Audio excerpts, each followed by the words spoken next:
Okay, guys, back to algebra. At least that's what I'm hoping for. Alright. So here we go, trying again. Alright.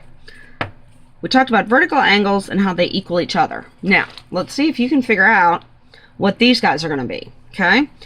Now remember, right here, our 1 and 4 are what? They're supplementary angles. Okay? So therefore, they have to add up to what? Right, 180. So if this guy's 30, this guy would have to be what? Alright, 150. What's cool though is now that we know that, guess what? That tells us what this guy is. So this guy is also going to be 150 degrees. Very cool, huh? Now, here's something you probably already know, but we need to write it down in our notes anyway. Okay.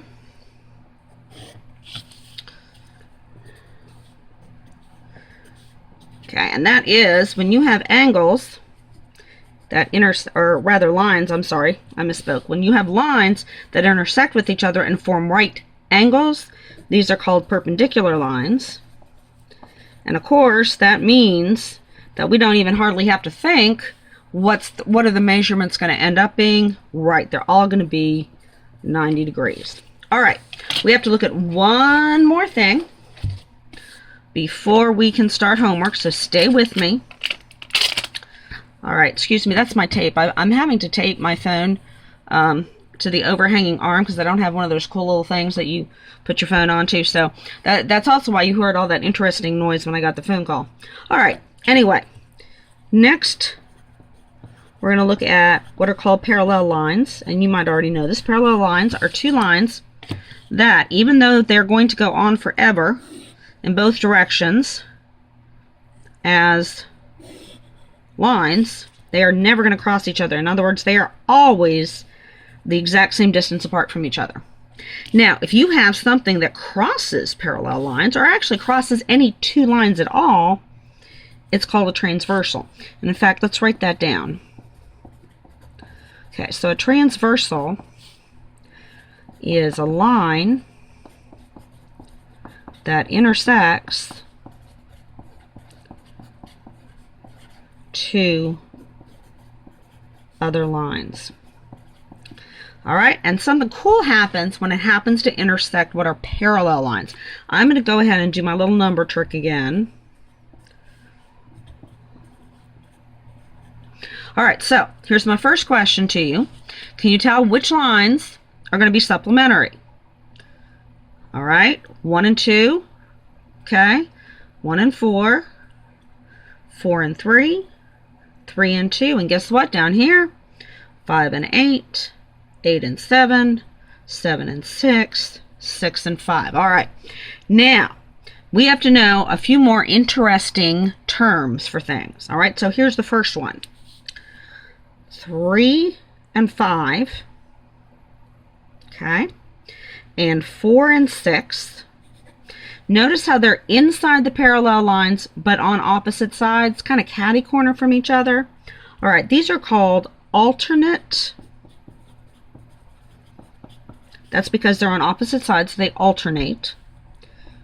Interior, because they're on the inside of the parallel lines, angles. Like, isn't that wonderful? Maybe not for you. Okay, let's do another couple. I think I'm just going to draw a new set because it'll make it easier, in my opinion, to tell one thing from another.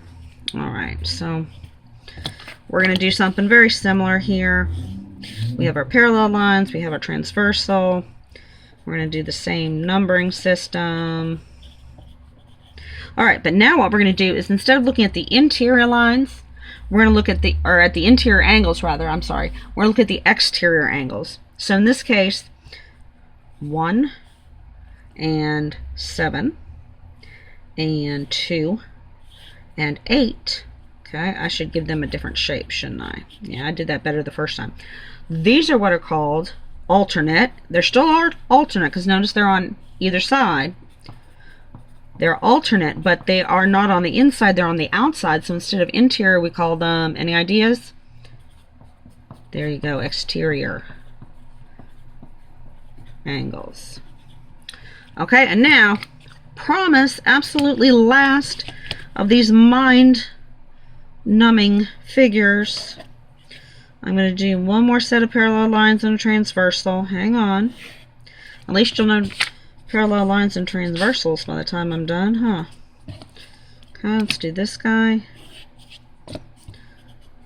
And I'm going to number my dudes again. 1, 2, 3, 4, 5, 6, 7, 8. Okay, so the last one are what we call corresponding angles. And corresponding angles are basically the same thing.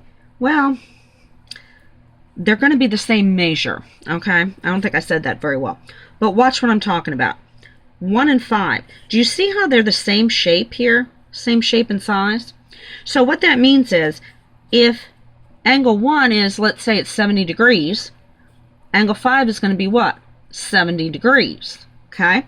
And then you also have, let's say, these two. I'm going to give them a different shape, 2 and 6.